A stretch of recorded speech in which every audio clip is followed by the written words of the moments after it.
Hello friends, welcome to సంచిత వరల్. ఈరోజు మనం తెలంగాణ స్టైల్లో మటన్ కర్రీని ఎలా ప్రిపేర్ చేసుకోవాలి చూద్దాం. చాలా టేస్టీగా ఉంటుందండి. ఈ స్టైల్లో చేశారంటే ఎప్పుడు ఇలానే చేయాలంటారు, అంత బాగుంటుంది కర్రీ. మరి కుక్కర్ పెట్టుకొని దీంట్లో వేడయ్యాక ఆయిల్ వేసుకొని ఆయిల్ని కూడా వేడి చేసుకుందాము. ఆయిల్ వేడిన తర్వాత 5-6 కట్ చేసిన పచ్చిమిర్చి ముక్కలు వేసుకొని ఫ్రై చేసుకుందాం. ఆ తర్వాత పెద్ద కట్టంతా పుదీనాను కట్ చేసుకున్నది కూడా వేసుకొని ఫ్రై చేసుకుందాం. పుదీనా ఉల్లిపాయలు ఎంత ఎక్కువ ఉంటే కర్రీ అంత టేస్ట్గా ఉంటుందండి. మటన్ కర్రీకి మాత్రం ఈ రెండు కంపల్సరీ. ఆ తర్వాత 4 మీడియం సైజు ఉల్లిపాయలు కూడా చిన్నగా కట్ చేసుకున్న ముక్కలను వేసుకొని ఫ్రై చేసుకుందాం. ఇది కొంచెం మెత్తబడే వరకు కూడా కలుపుకుందాము. ఆ తర్వాత దీంట్లో పసుపు వేసుకొని కలుపుకుందాం.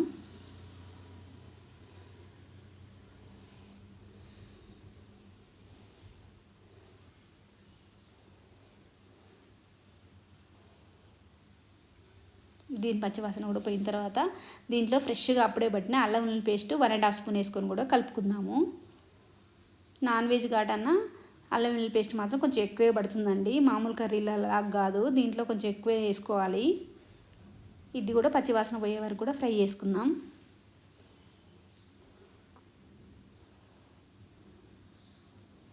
ఆ తర్వాత మనం శుభ్రంగా కడిగి పెట్టుకున్న మటన్ కూడా వేసుకొని కలుపుకుందాము.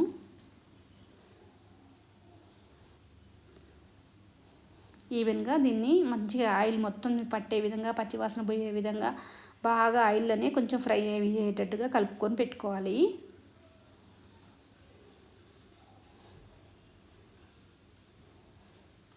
ఇలా ఆయిల్ మొత్తం కూడా ముక్కలకు పట్టే విధంగా కొంచెం సేపు అట్లనే ఫ్రై కానియాలి. ఆ తర్వాత కర్రీకి సరిపడా కారం వేసుకుందాము. పచ్చిమిర్చి అస్సలు కారం లేదండి, అందుకే నేను బాగానే హాఫ్ బౌలు కారం వేసాను. కారం లేదు, అందుకే హాఫ్ బౌల్ వేసుకున్నాము. కలర్ రెడ్గా ఉంటుంది కానీ అస్సలు కారం అయితే లేదు. ఎవరికి ఉండే కారాన్ని బట్టి దాన్ని బట్టి వేసుకోవాలి కారం అనేది.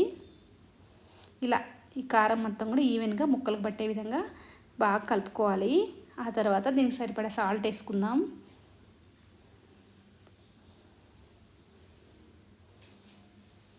టూ స్పూన్స్ పట్టింది సాల్ట్.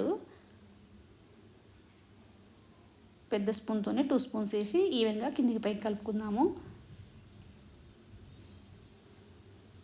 ఇలా కొంచెం వాటర్ బయటకు వచ్చే విధంగా అదంతా కరిగిపోయి ముక్క పట్టే విధంగా ఒక 2 నిమిషాలు ఉంచాలి. ఆ తర్వాత టేబుల్ స్పూన్ గరం మసాలా వేసుకుందాము. ఆ తర్వాత 2 పెద్ద టేబుల్ స్పూన్సే ధనియాల పొడి వేసుకొని కూడా కలుపుకుందాం.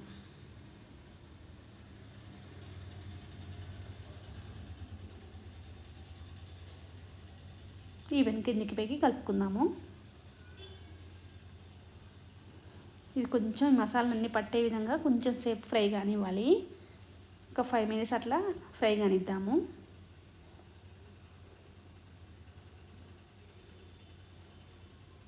ఇలా బాగా ఇట్లా వాటర్ ఫామ్ అయ్యే విధంగా కూడా కలుపుకొని పెట్టుకోవాలి. ఆ తర్వాత మనం 2 మీడియం సైజు టమాటాలను కూడా కట్ చేసిన పీసులు వేసుకొని కూడా కలుపుకుందాము.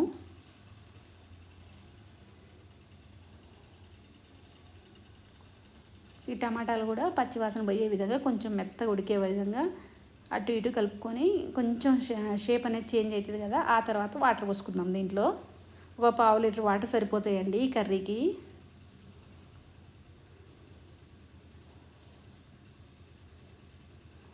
ఆ టమాటాలు వేయటం వల్ల సాల్ట్ వల్ల కొంచెం వాటర్ వచ్చినాయి కదా, ఇప్పుడు మనం 1/2 లీటర్ వాటర్ పోసుకొని కూడా కర్రీని ఈవెన్ కలుపుకొని విజిల్ పెట్టుకుందాము. ఇలా ఇప్పుడు విజిల్ పెట్టుకొని కర్రీని ఒక 5 విజిల్స్ వచ్చే వరకు కూడా ఉంచుకుందాము. 5 విజిల్స్ అయిపోయింది. అది విజిల్స్ది కూడా అంత పవర్ పోయిందండి. ఆ తర్వాత దీన్ని పైన విజిల్ తీసి కర్రీ చూద్దాము. మంచిగా ఉడికిపోయింది కర్రీ. దీంట్లో కొత్తిమీర వేసుకుందాము.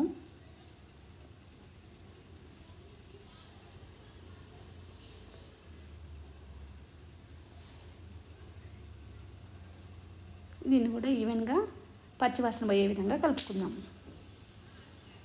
Tasty Telangana style mutton ready. చాలా టేస్టీగా ఉంటుంది ఫ్రెండ్స్. ఈ రకంగా తయారు చేస్తే ఎప్పుడు ఇలానే తయారు చేయాలంటారండి, అంత బాగుంటుంది కర్రీ టేస్ట్ మాత్రం.